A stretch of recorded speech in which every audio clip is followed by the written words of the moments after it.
climax, my name remains Christy Chris, and today is actually very special because I have an amazing visitor in the house who is going to shed some light on the topic that we have today. You're welcome, Mr. Victor. Thank you. Hi everyone, good to be here. Yes, and it's so nice of you to have given us the opportunity to have this conversation. It's all right.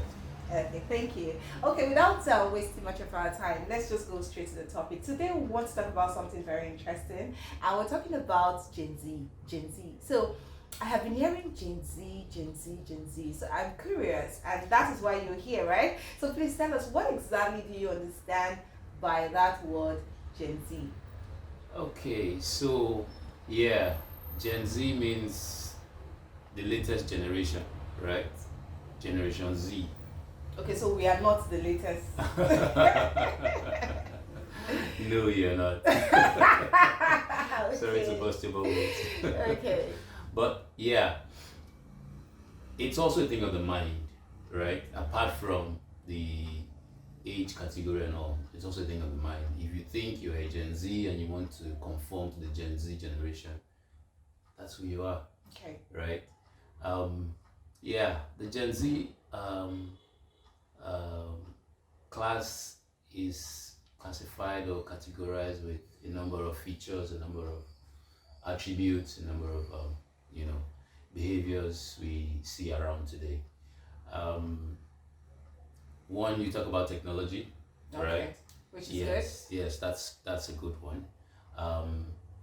Technology today has, broken limits that we have struggled with over time, right? And the use of this technology today has made life quicker, right? Easier, smoother, and the list goes on. So, other than the technological part, all right, there are other aspects as well, which the outcome of technology has also rubbed on, which is good and which is not so good.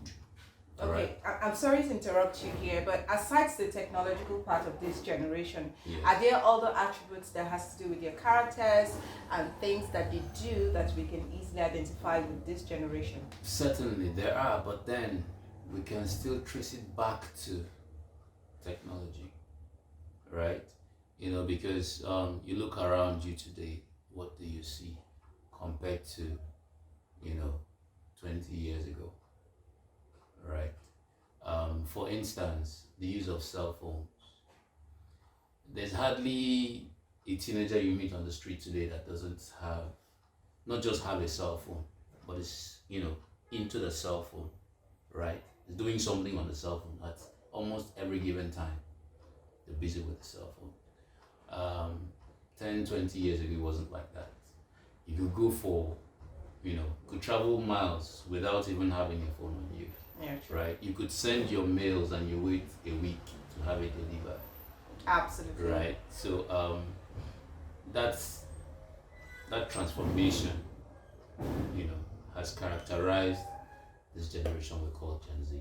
Okay, but looking at it as you were speaking, do you think this has affected the family, like the family as a unit, where you have so many people, or even our parents right now, the children, all being occupied with their cell phones or the latest technology that they have, up until the point where values, okay, are no longer in existence? Because I look at this younger generation, and most times I'm surprised at their attitude.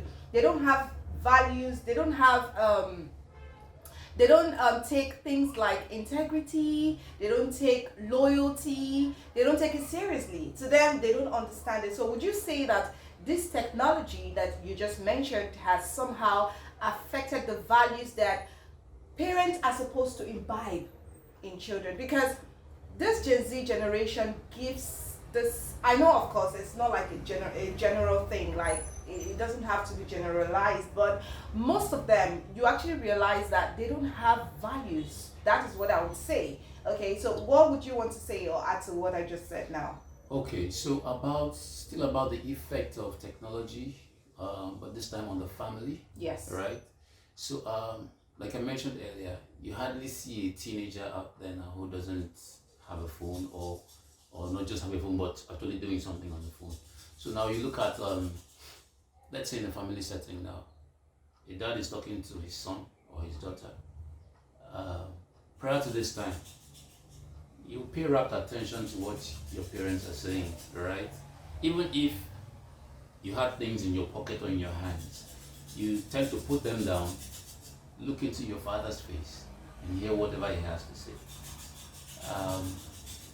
Personally, I was taught that when you're talking to an elder or an elderly person, or when an elderly person is talking to you, even if your hands are in your pocket, you take them off. You remove your hands from your pocket, you stand upright, and you hear them out, or you say what you have to say. But do we see that today? It's rare if there are, because what do we see now? A dad is talking to his child, and the child is busy texting, chatting, or responding. Funny enough, okay, let me allow you finish that thought. Okay, so it also affects our table manners as well. Exactly. You see kids, instead of eating their food or observing table manners, they are texting or even on one bonding hand, right? during this period. Yeah, exactly. they're texting on one hand and they're eating on the other hand. Exactly. Sometimes you see the parents try to, enforce that, discipline right there on the table. Put away your phone, focus on eating your food, blah blah blah. And what do we see today? Everything is, just taking a downturn. No value system. People are no longer patient. Exactly. Right? They're cold towards one another. The value of time, right?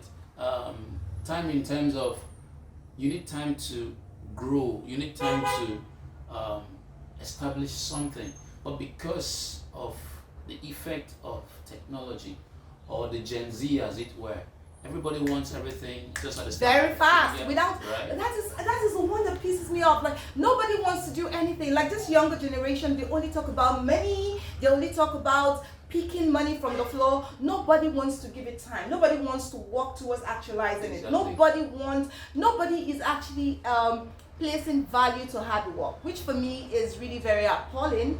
And as a result of that, it is easy to lure them into doing something that is illegal. Very true. Okay, Very because true. of their quest for wealth. So I really don't know where the family got it wrong. I don't know where it started falling apart. But I would say categorically that with what I have been seeing, what we have been experiencing in this generation, we really need to do something as quickly as possible, as soon Certainly. as possible. I was talking to a friend who actually asked me if there are people I could recommend to her, because she's actually a recruiter, right? And when she told me the role, I said, okay, I have some people I could send to you. And then she told me categorically, I don't want any Gen Z. That was what she told me. No Gen Z. And then I was just going through the internet, and then I saw a story of a man, a dispatch rider, who was supposed to go deliver a place of food to a customer. And this dispatch rider ate some of this food and then delivered part of this food to the customer. And then I was wondering what was going through his head. And there was I saying, okay, as pissed as I am right now, let me go through the comments and hear and read what people have to say. You'll be shocked. And there goes the Gen Z generation. The country is hard. Things are difficult. Forgive him. And I'm like, what? What? Like, what? Forgive him? The country is hard? Is the country hard? That hard to excuse somebody for doing that? And when I was going through the video and saw that the guy actually ate the meat and left part of the bone in the bowl and delivered it, and he was not denying it. He said he was hungry. What happened to maybe getting to the spot, deliver the food, and maybe ask? If it gets to that point, you can say, please, can I have this? I am hungry. It makes some form of sense. But having to eat this food and then having people... And then delivering remnants. Delivering remnant to the person who paid, to the buyer, exactly.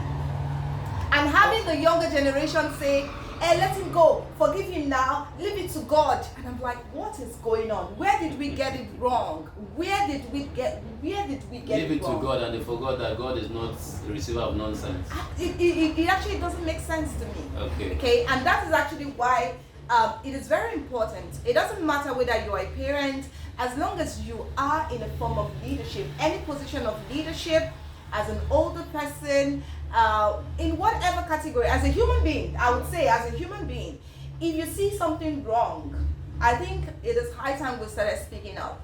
This is not the time to say, oh, that child is not my child, so whatever happens, it's going to be the family's problem. No, the family makes up the society, right? Yes. So when the society is bad, it kind of rubs off on everybody. Sure. So it is our responsibility to try as much as we can to instill these values, to these children, because this Gen Z thing, some people are really getting it wrong. I understand that it has to do with a certain time where some people were bettered, but then the character and the attributes that these people within the certain age brackets exhibit is really scary. And I think the sooner we do something, the better. We have to retrieve our society, if you ask me. And about this generation of people, right? You look at the corporate environment, right, where these people come in and exhibit their characters. Okay, so you have a job in hand, right, and you're careless about it. Exactly. You don't take time to follow the etiquette of the job, right? And okay, yes, there's technology to make job easy, but what happens to learning, taking time to understand the job role, exactly, having impact on yourself, one, and the organization you're working for, exactly, and the society at large, exactly. Because take it or leave it, you're rendering service out there. Okay, you just made mention of a dispatch rider now. Yeah. Right. Now this is what we're talking about.